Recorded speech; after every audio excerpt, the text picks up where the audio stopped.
எந்த ப்ரூஃப் இல்லாமல் அரெஸ்ட் பண்ணுறாங்க 7ஆம் தேதி அரெஸ்ட் பண்ணி போகும்போது கூட சிஆர்பிசி ஃபாலோ பண்ணும்போது சாப்பாடு கூட எனக்கு வாங்கி கொடுக்கல அன்றைக்கி ஃபுல்லாக. போனோடனே அங்கே கொஞ்சம் ப்ரொசீடிங் இருந்துச்சு. அதுக்கப்புறம் பார்த்தீங்கன்னா செக்கப்பு அதுன்னு சொல்லுவாங்க. ஃபுல்லாக ட்ரெஸ் எல்லாம் நியூட் பண்ணி ஒரு இது விட்டு துணி கூட இருக்கக்கூடாது. அழுகு வந்துட்டு ஐயோ நான் யாருமே இல்லையே என்ன பண்ணுறது, இப்போ என்ன பண்ண போகிறோம், நம்மளை யார் எடுக்க போகிறாங்களோ ஒரு திங்கிங், பயங்கர திங்கிங் போயிட்டு இருந்துச்சு. சூசைட் பண்ணிக்கலான்னு கூட. உள்ளே பார்த்தீங்கன்னா ஒரு 40-50 பேர் இருப்போம். ஒரே பிளாக்ல ஒரே பாத்ரூம் தான் உள்ளே இருக்கும். லாக்கப் க்ளோஸ் பண்ணிடுவாங்க. அதுக்கப்புறம் எல்லாமே உள்ளே தான் இருக்கணும், அந்த பிளாக்குள்ளே தான் இருக்கணும். ஒரு டைம் வந்து என்னோட உள்ளே இருக்கவங்க ஒருத்தன் அஃபென்ஸ் பண்ணிட்டான், அடிச்சிட்டான், சண்டை வந்துருச்சு. வந்தாங்க மொத்த பேரையும் போட்டு அடிச்சாங்க. 5 குள்ள 6 குள்ளங்கும் போது நம்மளும் அது அந்த மாதிரி பர்சனே பார்த்தது இல்லை. எல்லாருமே அங்கே பார்ப்போம், திருட்டு கஞ்சா.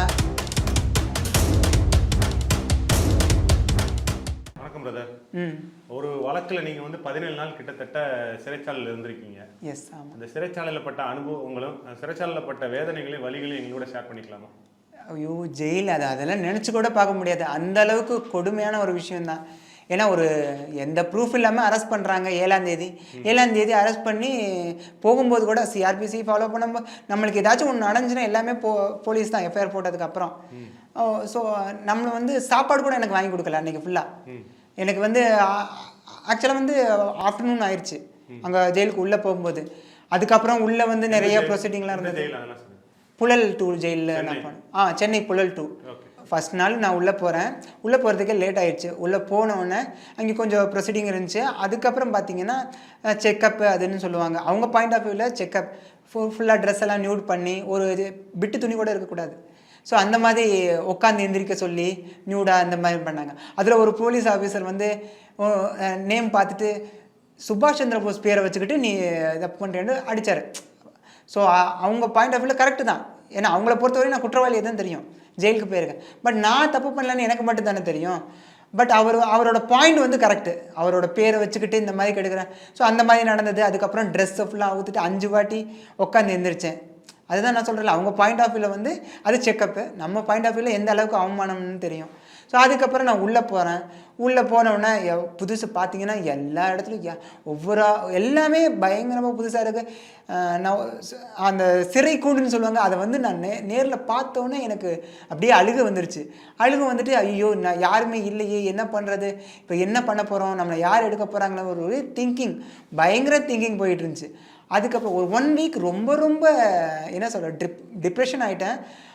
சூசைட் பண்ணிக்கலான்னு கூட ஐயோ போச்சு, நம்ம பேசாமல் கழுத்துன்னு இந்த மாதிரி நம்ம சட்டத்தை நம்பினோமே, பட் சட்டம் வந்து நம்மளை கைவிட்டுருச்சே, போலீஸ் காவலர்கள் வந்து நம்மளுக்கு எகென்ஸ்டாக ஒர்க் பண்ணிட்டாங்களே, இந்த மாதிரி பொய்யா ஒரு இது கொடுத்துட்டாங்களே, அதெல்லாம் திங்க் பண்ணி பயங்கர டிப்ரெஷன் ஆகிட்டேன். அதுக்கப்புறம் வந்து பார்த்திங்கன்னா ஒரு அந்த பயங்கர குளிர் போர்வை கூட கிடைக்காது, அது குறிப்பிட்ட ஒரு பர்சன்ஸ்க்கு மட்டும்தான் இருக்கும். நம்ம அந்த போர்வை நம்ம வாங்குறதுக்கு அது பண்ணுறதுக்கு எதுவுமே கிடைக்காது, நம்ம பிடிச்சி இழுத்துக்க கூட முடியும். செம்ம குளிர் பார்த்திங்கன்னா பயங்கரமாக இருக்கும், வெயில் பயங்கரமாக இருக்கும். அண்ட் உள்ளே பார்த்திங்கன்னா ஒரு 40-50 பேர் இருப்போம். ஒரே இதில் 60 பேர் இருப்போம். எஸ், ஒரே பிளாக்கில் 60 பேர் இருப்போம். ஒரே பாத்ரூம் தான் உள்ளே இருக்கும். 5 மணிக்கெல்லாம் வந்து லாக்அப் பண்ணிடுவாங்க. ஸோ நாங்களாம் உள்ளே தான் இருப்போம். உள்ளே இருக்கும்போது இப்போ வந்து பாத்ரூம் வருதுன்னா 60 பேருக்குமே அந்த ஒரு விஷயம் தான், அண்ட் ஓப்பனாகவே இருக்கும். இப்போ நீங்கள் வந்து உள்ள ஃபஸ்ட் டைம் ஜெயிலுக்குள்ளே போகும்போது என்ன டைம் பார்த்தீங்கன்னா கரெக்டாக ஒரு 3 மணிக்கு மேலே தான் இருக்கும். 3 மணிக்கு? ஆமாம். அதாவது ஈவினிங் 3 மணி இல்லை, 3 மணிக்கு மேலே தான் இருக்கும். அதான் ஒரு 6 மணின்னு வச்சுக்கலாம். ஆமாம். 6 மணிக்குள்ள நீங்க உள்ள ரீச் ஆயிட்டீங்க இல்லையா? ரீச் ஆயிட்டேன். இப்போ நீங்க வந்து வெளியில இருந்த உங்களோட வாழ்க்கை சுதந்திரமும் ஜெயிலுக்குள்ள போகும்போது இருக்கிற சுதந்திரமும் வேற. சொல்லுங்க, கிட்டத்தட்ட போனா அது சுதந்திரங்கிறது ஓகேவா? அப்போ நீங்க இதுவரைக்கும் வெளியே இருந்த ஒரு எக்ஸ்பீரியன்ஸ் இப்போ உள்ள போய் ஃபர்ஸ்ட் நாள் நைட்டு நீங்க தூங்க போறீங்கல்ல? இல்ல தூங்கவே இல்ல ஃபர்ஸ்ட் நாள். அந்த இதை சொல்லுங்க, அது எப்படி நீங்க கஷ்டப்பட்டீங்கன்னு சொல்லுங்க. ஏன்னா இப்போ நீங்க உங்க வீட்டுல ஏசில படுத்திருப்பீங்க, ஃபேனு கீழே கூட படுத்திருப்பீங்க. எங்க வீடு ஒரு சாதாரண ஒரு ஏதோ ஒண்ணு, அங்க படுத்தா நீங்க நிம்மதியான ஒரு தூக்கம்னு இருக்கும். பட் அந்த ஃபர்ஸ்ட் டே ஜெயிலுக்குள்ள போறீங்க இல்லையா, அது எப்படி இருந்தது? அந்த கொடூரமான வாழ்க்கை உங்க எப்படி இருந்தது? ஃபர்ஸ்ட் டே நான் போகும்போது அன்னைக்கு ஃபுல்லாகவே தூங்கலை. அன்னைக்குன்னு இல்லை, 17 டேஸே நிம்மதியாக தூங்கலை. பட் அன்னைக்கு போன அன்னைக்கு முழுமையாகவே தூங்கலை. எல்லாரையும் என்னடா இப்படி ஆகி போச்சு அப்படின்னு சொல்லி நம்மளை யார் காப்பாற்றுவா அப்படிங்கிற ஒரு திங்கிங். ஸோ இந்த மாதிரி 1 by 1 அப்படியே ஃப்ளாஷ் ஆகிக்கிட்டே போயிட்டு இருக்குது. ஸோ அவ்வளோதானா நம்ம லைஃபு, நம்ம எஃப்ஐஆர் ஆயிடுச்சு, நம்ம ஜெயிலுக்கு வந்துட்டோம். பட் இது வந்து மற்றவங்களுக்கு வந்து இது இப்போ நாங்களாம் கிராமத்தை அவங்களுக்கு வந்து ஜெயிலுக்கு போனாவே அவங்க வந்து குற்றவாளி அப்படிங்கிற ஒரு மைண்ட் செட் வந்துடும். பட் இது விசாரணை கைதி அப்படிங்கிற ஒரு விஷயம் மைண்டே வராது, யாருக்குமே வராது. ஜெயிலுக்கு போயிட்டு வந்தானா ஒரு மைண்ட் செட் தான் வரும். ஸோ அந்த விசாரணை கைதியாக நான் இருந்தால் கூட அவங்க மற்ற ஊர்லெலாம் ரொம்ப ரொம்ப கேவலப்படுத்தியிருக்காங்க. அம்மா அப்பாலாம் இது மாதிரி ஸோ ரொம்ப என்னென்ன ஜெயிலில் இருக்கானா அவன் இருக்கானா அப்படி இப்படின்னு ரொம்ப ரொம்ப கேவலப்படுத்தியிருக்காங்க.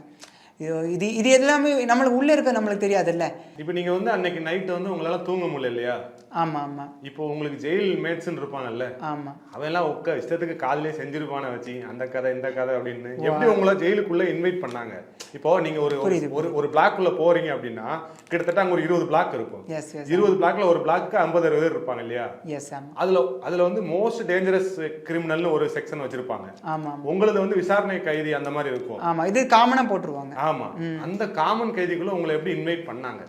காமன் கைதிங்கன்னு பார்த்தீங்கன்னா அதுலேயும் கொலை பண்ணிட்டு வந்தவங்க இருப்பாங்க, பெரிய பெரிய எஸ் ஆமாம், அவங்கெல்லாம் வந்து இருப்பாங்க. இப்போ அவங்களுக்கு நம்ம வந்து பணிவிட பண்ணணும், ஏன்னா நம்ம புதுசு. ஸோ அப்படிங்கும்போது அவங்க சொல்கிறத நம்ம கேட்கணும். அவங்க கேட்பேன் 5 கொலை 6 கொலைம்பாங்க.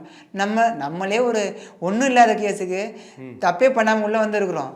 நம்ம போய் அவங்கள எதிர்த்து முடியாது அப்படின்னு சொல்லி ஏதாச்சும் ஆயிரும்ட்டு அவங்க சொல்கிறது எல்லாத்தையுமே நாங்கள் செய்வோம். அது மட்டும் இல்லாமல் பிடி யார்ட்டாச்சும் வாங்கிட்டு வர சொன்னால் அது வாங்கி கொடுக்குறது. ஸோ அது மாதிரி அந்த மாதிரி ஹெல்ப் பண்ணுங்கிறது கம்பல்சரி நாங்கள் பண்ணி தான் ஆகணும். இல்லாட்டினா அவங்களோட பகைச்சிக்கிட்டோம்னா நம்மளை எதுவும் பண்ணிடுவாங்களோ அப்படிங்கிறத ஒரு பயம் இருக்கும். ஏன்னா நம்ம ஃபஸ்ட் டைம் போகிறோம், என்ன எப்படி இருக்குன்னு தெரியாதுல்ல. ஸோ 5 கொலை 6 கொலைங்கும்போது நம்மளும் அது அந்த மாதிரி பர்சனலே பார்த்ததில்லை. எல்லாருமே அங்கே பார்ப்போம், திருட்டு கஞ்சா, ஸோ கொலை பண்ணிட்டு வந்தவங்க, தெரியாமல் பண்ணிட்டு வந்தவங்க அங்கே வந்து ப்ராப்பராக வந்து 20% பேர் வந்து ப்ராப்பராக அது ரெகுலராகவே அஃபென்ஸாக பண்ணிகிட்டு இருக்காங்க. 80% பேரில் வந்து ஒரு 50% பேர் வந்து எல்லாமே ஒரு பதட்டத்தில் பண்ணிட்டு வர்றது. ஸோ இது எல்லாத்தையும் நான் டீட்டெயில் பண்ணேன், ஒவ்வொரு பிளாக்காக. இதுக்குன்னே நான் ஒவ்வொரு பிளாக்காக போய் எப்படிலாம் இருக்காங்க அப்படிங்கிறது. ஸோ அது பிளாக் எல்லாத்தையுமே நான் ஒரு அசிஸ்டண்டாக ஒர்க் பண்ணுறேன்ல. ஸோ நம்மளுக்கு ஒரு ஆப்பர்ச்சுனிட்டி கிடச்சதான் நான் யூஸ் பண்ணேன். நான் உள்ள 1 வீக் வரையும் நான் வந்து பயங்கரமாக ஸ்ட்ரெஸ்ஸில் தான் இருந்தேன். பட் அதை வந்து நான் ஒரு ஆப்பர்ச்சுனிட்டியாக எடுத்தேன். அதாவது இது நம்ம ஜெயிலை வந்து ஃப்ரீயாக பார்க்க முடியாது. ஸோ இப்போ நம்ம வந்து ஒரு பொய்யான ஒரு விஷயத்தில் நம்ம உள்ளே வந்திருக்கோம். பட் அது முடிஞ்ச அளவுக்கு ஒவ்வொரு பிளாக்காக நான் போய் எப்படிலாம் இருக்குது அப்படிங்கிறது. ஸோ போலீஸ் ஆஃபீஸர்ஸ்லாம் நல்லா தான் நடந்துக்கிட்டாங்க. ஸோ அதெல்லாம் எந்த ஒரு குறையும் இல்லை. பட் சாப்பாடுங்கிறது நாங்கள் இருந்தபோது இப்போ மெனுவெல்லாம் மாறிடுச்சு. நாங்கள் இருந்தபோது 3 நேரமும் சாதம். பட் அந்த சாதத்தெல்லாம் நீங்கள் பார்த்தீங்கன்னா அது வந்து நம்ம சொல்லலாமா சொல்லக்கூடாது, சாப்பிடவே முடியாது என்னால். ஸோ அந்த 17 days நான் பட்ட கஷ்டம், அந்த சாப்பாடு எப்படி சாப்பிடுவேன். ஏன்னா இதுக்கு முன்னாடி வந்து நம்ம சாம்பார் ரசம் அது இதுன்னு வீட்டில் சாப்பிட்ருப்போம். எதுவுமே இல்லாமல் அங்கே வந்து சாப்பிடும்போது அது வந்து கொஞ்சம் ஏற்றுக்கவே முடியல நம்மளால். ஸோ அந்த மாதிரிலாம் இருந்துச்சு. 17 நாளுங்கிறது ஒரே நாளுக்கு ஈக்குவல் தான். ஒரே நாளுக்கு என்னன்னா காலையில எந்திரிச்சு அந்த டைமிங் இருக்கும்ல, அது சொல்லுங்க. காலையில எத்தனை மணிக்கு எந்திரிப்பீங்க, ராத்திரி எத்தனை மணிக்கு உள்ள போவீங்க, அந்த விஷயத்த சொல்லுங்க. காலையில எப்போ எந்திரிப்பீங்க? காலையில ஆஸ் யூஷுவல் 6 மணிக்கு ஜெயிலில் வந்து லாக்கப்பில் ஓப்பன் பண்ணிடுவாங்க. அதுக்கப்புறம் ரெஸ்ட் ரூம் போயிட்டு பல்லு தேய்ச்சிட்டு குளிச்சுட்டு, ஸோ அதுக்கப்புறம் அங்கே அந்த உள்ளே தான் அந்த காம்பவுண்ட்குள்ளேயே நம்ம இருக்கலாம், அவ்வளோதான். அதுக்கப்புறம் வந்து ஃபுட்டு வரும். ஃபுட்டு வந்ததுக்கப்புறம் மத்தியானம் ஃபுட்டு வரும். ஸோ அதுக்கு இடையில வந்து பேசிக்கலாம். இதுலேயும் நீங்கள் வந்து ரொம்ப அஃபென்ஸ் பண்ணுறீங்க, இப்போ விசாரணை கைதி கூட ரொம்ப அஃபென்ஸ் பண்ணுறாங்க, உள்ளேயும் வந்து சண்டை போடுறாங்கன்னா தனி சிறையில் போட்டுருவாங்க. ஸோ அது தனி சிறையில் போட்டுருவாங்க. ஸோ அதெல்லாம் வந்து இன்னும் கொடுமை, யாருமே பேச முடியாத அளவுக்கு. இப்போ தனியாக உங்களை போட்டோம்னா அவங்களுக்கு பயங்கர ப்ரெஷர் ஆயிரும். ஸோ அந்த மாதிரிலாம் ஆயிரும், அந்த மாதிரிலாம் போட்டுருவாங்க. அதுக்கப்புறம் வந்து ஈவினிங் ஆகும், சாப்பாடு வரும், அந்த இதெல்லாம் வாங்கி வச்சுருவாங்க. வாங்கி வச்சுட்டு தான் நைட்டு தான் சாப்பிடுவோம். ஓகேவா? நைட் சாப்பாடு வந்து ஒரு சாயந்தரம் போலயே வாங்கிட்டு அதை, ஏன்னா 5 மணிக்கெலாம் லாக்அப் பண்ணிடுவாங்க, லாக்அப் க்ளோஸ் பண்ணிடுவாங்க. அதுக்கப்புறம் எல்லாமே உள்ளே தான் இருக்கணும், அந்த அந்த பிளாக்குள்ளே தான் இருக்கணும். ஸோ எல்லாமே அவங்க எல்லாத்தையும் சமாளிக்கணும். ஒரு டைம் வந்து என்னோட உள்ளே இருக்கவங்க ஒருத்தன் அஃபென்ஸ் பண்ணிட்டான், அடிச்சிட்டான், சண்டை வந்துருச்சு. வந்தாங்க மொத்த பேரையும் போட்டு அடித்தாங்க. ஆமாம், அதாவது யாருன்னே சொல்லலை. அவர் என்ன பண்ண முடியும், போலீஸ் யாருன்னே சொல்கிற வரையும் அடிப்பா அப்படின்ட்டு அடித்தாங்க. அதுக்கப்புறம் சொன்னாங்க, சொல்லிவிட்டு அப்புறம் வந்து ஐயா மன்னிச்சுக்கோங்க ஐயா அப்படின்னு அவங்க சொல்லி அப்பாலஜிஸ் கேட்டு, அப்புறம் ஏன்னா உங்களுக்கு அடி விழுந்ததா? எனக்கும் சேர்ந்து தான் விழுகும், அது என்ன பண்ணுறது. எனக்கும் விழுந்துச்சு. பட் அங்கே இருக்க போலீஸ் ஆஃபீஸர்லாம் நான் நினச்சேன் அங்கெல்லாம் வந்து வெளியே வந்து ரொம்ப கொடூரமாக நடத்துகிறாங்க அப்படி இப்படிங்கிறாங்க. அப்படிலாம் எனக்கு தெரிஞ்ச வரையும் இல்லை, நான் பார்க்கல. நல்லா தான் போலீஸ் ஆஃபீஸர்ஸ்லாம் நல்லா தான் நடந்துக்கிட்டாங்க, ஜென்யூனாக நடந்துட்டாங்க. அந்த சூப்பரண்டென்ட் கூட சூப்பராக ஒன்றும் பிரச்சனை இல்லாமல் எதாக இருந்தாலும் கோரிக்கை கேட்குறது, உங்களுக்கு ஏதாச்சும் ப்ராப்ளம்னா சொல்கிறா அப்படின்னு கேட்குறது. ஸோ எல்லாமே நல்லா தான் பண்ணாங்க எனக்கு தெரிஞ்ச வரையும். பட் அது ஒரு சிறை அப்படிங்கிறது நம்மளுக்கு மைண்டில் இருக்கும். அதை விட ஒரு எப்படி சொல்கிறது, நம்ம சுதந்திரமாக பறந்துக்கிட்டு இருப்போம். நம்ம ஒரு சின்ன கூண்டுக்குள்ளே இப்போ தான் தெரியுது ஒரு குருவிகள்லாம் அடைச்சா எவ்வளோ கஷ்டப்படுறோம்னு. இப்போ நம்ம எங்கேயுமே சுற்றி தெரிஞ்சவங்க ஒரு சின்ன கூண்டுக்குள்ளே அடைச்சா அவ்வளோ ஸ்ட்ரெஸ்ஸாக இருக்குது, பயங்கர மைண்டெல்லாம் சூசைடுக்கு போகுது, சூசைட் பண்ணிக்கலாமா, ஐயோ லைஃப் போச்சு அப்படி இப்படின்லாம் போச்சு. அதுக்கப்புறம் வந்து நான் தான் சொன்னேன்ல, அதாவது அதுக்கப்புறம் இது ஒரு ஆப்பர்ச்சுனிட்டியாக பார்த்தேன். ஏன்னா நான் அசிஸ்டன்ட் டைரக்டர் அப்படிங்கும்போது ஸோ இதெல்லாம் எப்படி இருக்குது, லொக்கேஷன் எப்படி இருக்குங்கிறது அது எல்லாத்தையும் பார்த்து நான் அந்த மாதிரி மைண்ட் செட் கொண்டு போனதுனால தான் நான் கொஞ்சம் ஃப்ரீயாக இருந்தேன், கொஞ்சம் லைட்டாக, அவ்வளோதான். சாப்பாடு தான் காசு கொடுத்தா நல்ல தரமான சாப்பாடு கிடைக்கும்னு கேள்விப்பட்டேன். ஆமாம், பிசிபின்னு சொல்லுவாங்க, அது பணம் கொடுத்தா சாப்பாடு கிடைக்கும் அப்படின்னு. அது இருக்கப்பட்டவங்க வாங்கி சாப்பிடுவாங்க. எவ்வளோ ஆகுது ஒரு நாளைக்கு அந்த மாதிரி தெரியல, அது எனக்கு தெரிஞ்சு இல்லை. நான் பிசிபிலாம் சாப்பிட்டது இல்லை, நான் நார்மல் சாப்பாடு தான். நம்ம பிசிபி சாப்பிட்ற அளவுக்கு நம்மளுக்கு பேக்ரவுண்டு இல்லை, எதுவுமே இல்லை, சாதாரண ஒரு கிராமத்து பர்சன். எனக்கு வந்து என்னோட ஃபேமிலிக்கு தெரிஞ்சதே, இங்கே வச்சிருக்கேன்னு தெரிஞ்சது ஒரு 8 டேஸ்க்கு அப்புறம் தான் தெரிஞ்சது. ஸோ அப்படிங்கும்போது நம்மளுக்கு எங்கள் வீட்லேயும் செய்கிற அளவுக்குலாம் பணம் இல்லை, எதுவுமே இல்லை. அப்படிங்கும்போது நம்ம நார்மல் தான். பட் பிசிபி நிறைய பேர் சாப்பிடுவாங்க. அதில் அந்த கொலை அது சொல்லியிருக்காங்களா, அவங்களாம் பிசிபி நிறையா சாப்பிடுவாங்க. அவங்க சொல்லுவாங்க, நான் பொருளை வாங்கி கொடுப்பேன்ல இந்திரா அப்படின்ட்டு வாங்கி கொடுப்பாங்க சம்டைம்ஸு. ஸோ அந்த மாதிரி நேரத்தில் அமிர்தம் மாதிரி அது வந்து அந்த ஒரு விஷயம் வந்து அமிர்தம் மாதிரி நம்மளுக்கு தெரியும். ஏன்னா கண்டினியூஸாக இந்த சாப்பாடு சாப்பிட்டு அதுவே ஒரு நார்மலாக தான் இருக்கும், பட் அது நம்மளுக்கு அமிர்தமாக இருக்கும். ஸோ இந்த மாதிரிலாம் நடக்கும். இப்போ ஒரு டம்மி கேஸரா அப்படின்னு சொல்லிட்டு அங்கே என்ன பண்ணிட்டாங்க, இந்த நடிகை இருக்காங்கல்ல அவங்களோட நான் ஒரு ரிமைண்ட் ஆன உடனே நியூஸ் பேப்பர்லாம் வந்துருச்சு. நியூஸ் பேப்பர் உள்ளே வந்துருச்சு. நியூஸ் பேப்பர் உள்ளே வந்துருச்சு. ஸோ அதில் ஃபோட்டோலாம் என் ஃபோட்டோலாம் இருந்துச்சு. அந்த நியூஸ் பேப்பரில் அந்த பையன்டா அப்படின்னு சொல்லி என்ன இஷ்யூவோ அந்த நடிகை பேரை சொல்லி அங்கே 17 டேஸ் வந்து 15 டேஸ் 2 டேஸ் எனக்கு நார்மலாக போச்சு. 15 டேஸ் வந்து என் பேர் வந்து சுபாஷ்னு சொல்லி கூப்பிட்டது கிடையாது, அந்த நடிகை பேர் சொல்லி தான் எனக்கு விடுவானுங்க.